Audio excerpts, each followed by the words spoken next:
Sir नमस्कार, के समस्या भएर आउनु भएको थियो? फ्रोजन सेता सोल्डरमा अनि हात खुट्टा झमझमाउँथ्यो। कति समयदेखि थियो नि यो समस्या कहिलेदेखि थियो? कति वर्ष भएको थियो? 6-7 वर्ष भएको थियो। उपचार गरिरहनु भएको थियो होला? सन्चो भएको थिएन। अहिले कस्तो छ? कति दिन आउनुभयो? यतापट्टि यो फ्रोजनहरू यो सोल्डरहरू सन्चो भयो?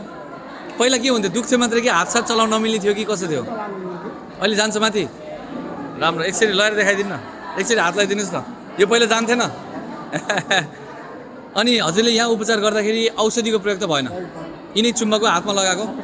यही चुम्बकले तपाईँलाई सन्चो बनाउँदै गएको छ है? पैसा धेरै खर्च भयो कि नि? कति भयो? थोरै पैसा भयो? खुसी हुनुहुन्छ? अरू बिरामीलाई केही सल्लाह दिन चाहनुहुन्छ? काम गर्दो रहेछ यसले, शङ्का गर्न पर्दैन। म आफैलाई गर्यो होइन र? अब हजुरले घरमा गएर पनि केही दिन लाउने हो, हामीले सिकाउँछौँ। एउटा कोर्स हुन्छ कि त्यसलाई कम्प्लिट गर्नुपर्छ। यदि हजुरले जान्नु भएन बुझ्नु भएन भने हामीलाई सोध्ने हो। नसोधी उल्टापाल्टा नलगाउनुहोस् है। उल्टापाल्टा भयो भने त्यसले अरू काम गर्दैन, अरू बिगार गर्ने त होइन, काम गर्दैन कि।